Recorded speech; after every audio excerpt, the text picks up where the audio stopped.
존경하고 사랑하는 우리 구독자 여러분 반갑습니다. 여러분의 깐돌이 오빠 천만입니다. 장은 끝났어요. 끝났고 한번 살펴보도록 할까요? 한번 코스피 1.06%로 이제 마감을 했습니다. 상승해 가지고 이 정도면은 나름 선방을 하긴 했는데 아쉬움이 큽니다. 아쉬움이 크다. 한 2% 정도는 올랐어야 하는데 그렇지 못했어요. 미국은 오르는데 우리는 이렇게 못 따라가는 것 같습니다. 떨어질 때는 잘 떨어지는데 오를 때는 찔끔찔끔. 이러니 누가 코스피 우리 한국 기업에다 투자하려고 하겠어요. 일단 기관들이 한 1950억 정도 샀고요. 일단 개인과 외국인들은 오늘 팔았습니다.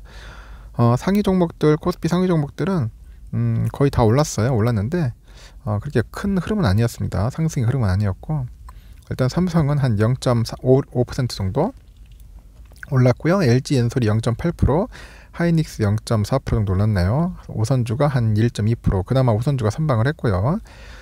네이버가 3.9%, 그 삼바 1.1, 카카오 4.8, LG화학 0.9, 현대차 0.5, SDI 4.4, 기아가 0.5% 정도 올랐습니다. KB군역 3.4% 빠지고 포스코 0.9% 빠지고요. 카카오뱅크 1.8% 올랐고, 셀트리온이 오늘 2.9% 정도 올랐고요. 현대모비스 1.1% 정도 올랐습니다. 시원한 흐름이 좀 기대했는데 약간 좀 못 미쳤어요. 못 미쳤고, 오늘 코스닥도 한번 살펴보니까 코스닥도 2.9% 정도 상승을 했는데, 코스닥 개인이 4,226억 정도 매도를 했고 외국인이 3,453억, 개미들이 803억을 이제 매수를 했습니다. 셀트리온 헬스케어가 3.4%, 에코프리미엄 10%나 올랐네요. 보니까 오늘 에코프리미엄이 나름대로 선방을 했습니다.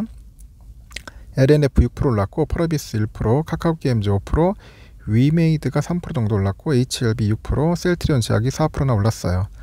오늘 보니까 나름대로 좋은 흐름을 보여줬다 보시면 됩니다. 코스닥은 그래도 뭐 2.9% 올랐으면 어제 빠진 거 못지않게 그래도 많이 올라준 거예요.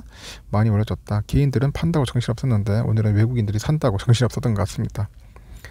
이렇게 장은 끝났습니다. 끝났고, 현재 중국은 보니까 상해종합 0.6% 정도 인전 끝났어요. 3,451로 마감을 했고, 홍콩은 오늘 빠졌습니다. 0.7%나 빠져서 22,737. 홍콩도 영 비리비리하네요. 보니까 지금 보니까 일본이죠. 일본도 1.9%나 급등을 해가지고 나름대로 잘 올라갔어요. 26,476. 한때 진짜 3만 지수까지 찍었던 일본인데 일본도 지금 많이 빠진 편이죠. 하지만은 더 빠진 것은 한국이 더 많이 맞았지. 너무나 힘이 없어. 너무나 힘이 없다. 답답해요. 미국 달러 1202.50, 2원 빠졌습니다. 2원 빠져가지고 좀 아쉬운 하루를 보여줬다 보시면 될 것 같습니다. 요즘 뭐 전쟁 관련된 이야기들이 좀 조용하네요. 좀 뭔가 어떻게 돌아가는지 한번 최신 소식들이 있어야 하는데, 일단은 영국에서는 뭐라 하냐, 이제 러시아가 뭐 우크라이나 전체를 뭐 점령할 계획이다, 뭐 그런 얘기들을 하더라고요.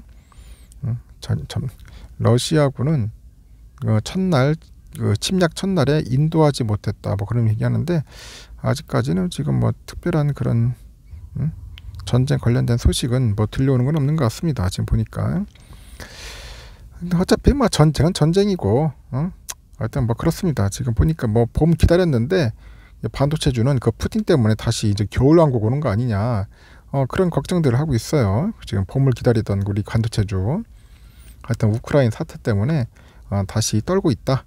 그 반도체 생산의 그 필수인 그 희귀가스 이제 공급 차질이 이제 우리가 커진다고 합니다. 지금 보니까.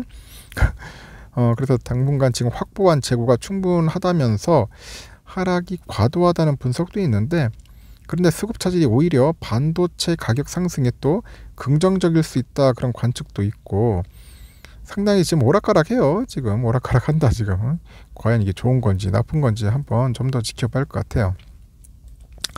일단 변수는 러시아의 그 우크라이나 침공이 이제 현실화되면서 반도체 공정이 필요한 게 뭐 있냐, 그 네온가스하고 크립톤하고 크세논 등 그런 희귀가스 공급 차질 우려가 이제 빚어지는 겁니다. 우리나라의 그 우크라이나산 그 네온가스 수입 비중이 23%예요. 23%. 크립톤은 지난해 수입 기준에 했을 때 우크라이나산이 31%, 러시아는 27%를 차지했는데, 크세노는 그 러시아 연방이 러시아가 31%, 우크라이나가 18% 정도 차지한다 합니다. 그래서 지금 이 전쟁 때문에 상당히 지금 초긴장 상태죠. 초긴장 상태다. 하여튼간 좀 지켜봐야 할 것 같습니다. 이 사태가 장기화되면은 생산에 또 차질이 있겠죠. 그러면 가격 상승은 당연히 나올 수밖에 없고, 하여튼 참 이상하게 꼬여갈 것 같습니다. 나중에 구체적인 이야기는 다음 시간에 한번 얘기를 할게요. 일단은 삼성전자는 71,900원, 오늘 72,600원까지 갔었는데 역부족이었어요. 오후 되니까 좀 약간 빠지는 흐름이 보이더라고요. 그래서 결국은 71,900원을 해서 빠졌습니다. 외국인들이 한 177만 주 정도 이제 매도를 했어요. 기관들이 들어왔고 46만 주 뜬금없이 들어왔어요. 기관들. 그리고 개미들이 129만 주인데 어제에 비해서 거래량은 그렇게 많지는 않습니다. 많지는 않고 그냥 차분하게 그냥 매도할 때는 외국인 매도한 거고, 개인들은 조금씩 매수하고 이제 그런 모습을 보여주고 있는 것 같고요. 오늘 보니까 골드만이 한 100만 주 정도, 100만 주고 CS가 41만 9천 주 정도를 현재 이제 매수를 했고요. 모건 애들이 한 200만 주, 그 JP가 68만 주 정도 이제 매도를 이제 했습니다. 하여튼 뭐 매수, 매도 이렇게 서로 왔다리 갔다리 하다 보니까 이제 이런 모습들이 보이는 것 같습니다. 좀 답답하죠? 답답한데 어쩔 수 없습니다. 지금 보니까 공매도 수량도 한 57만 주로 좀 많이 늘었어요. 어제 전쟁 침략됐다고 하니까 조금씩 공매도가 늘어나기 시작하는 것 같아요. 지금 하방으로 계속 때리려고 하는 것 같아요. 지금 또 우선주가 또 아주 나름 선방을 했습니다. 그래도 66,100원, 오늘 고점이 66,300원까지 있는데 그래도 우선주는 나름대로 선방을 했다 보면 됩니다. 66,000원 다시 지켜냈고, 외인들이 한 23,000 정도 매도했고 기관이 좀 많이 팔았어요. 46,000. 그리고 개미들이 한 68,000 정도 샀습니다. 근데 어제에 비해서는 상당히 줄었죠. 어제는 많이 팔았어요. 외인들이 46만 주나 팔았는데 갑자기 확 줄었습니다. 우선주 많이 매도하기는 조금 부담스러웠을 거예요. 보니까 지금 보니까 이제 메릴린치나 14,000이고 골드만이 1,800 정도인데 모건 애들이 한 58,000 정도 이제 매도를 한 거죠. 이렇듯 우선주는 매도하기가 좀 부담스러웠는지 거래는 거의 많지는 않았다는 거죠. 하여튼 쌀 때 65,900원이었지만 오늘은 좀 사기가 좀 애매했을 겁니다. 저렴한데 그 전쟁 관련된 소식 때문에 그런지 선뜻 매수 버튼 누리기가 좀 힘들었다는 거죠. 그런 심리적인 요인들이 있었을 거예요. 전쟁만 아니었으면 많이 샀을 텐데.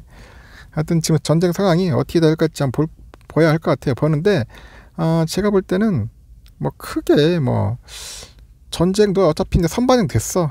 뭐 러시아가 뭐 침략을 하든지 뭐 이제 정복을 하든지 이제 그거는 일자는 둘째 문제고, 이게 좀 빨리 짧게 끝나가지고 다시 또 이제 이게 안정화되겠죠. 하지만은 제가 볼 때 미국에서 제재를 많이 가할 거예요. 유럽하고 뭐 G7에서 이제 러시아 조진다고 하니까 이제 금융이나 이제 그런 경제 쪽으로 이제 최첨단 그런 시설, 생산 시설을 못 만들게 이제 뭔가 쪼아대면은 러시아 경제도 상당히 지금 위축될 텐데, 러시아가 그렇게 썩 잘 사는 나라가 아닌데 제가 볼 때는 푸틴이 과연 어떤 수를 또 쓸지 모르겠네요. 얼마나 버틸지도 모르겠고, 과연 우크라이나를 침략을 해가지고 명분이야 뭐 있겠지만, 자기 명분이 있겠지만 크게 얻을 것은 없을 것 같은데 보니까. 하여튼 여러 상황을 한번 지켜보면서 흘러가는 걸 한번 봅시다. 여러분 하여튼 오늘 고생하셨습니다. 고생하셨고 투자한다고 얼마나 또 스트레스 받으면서 노심초사했겠어요. 하여튼 오늘 금요일은 이렇게 끝났습니다. 끝났으니까 참고하시고 또 다음 주 또 월요일을 또 맞이해야겠죠. 하여튼 금요일 저녁 즐겁고 유쾌하게 보내시고요. 나중에 제가 늦은 오후 시간에 또 한번 뵙도록 할게요.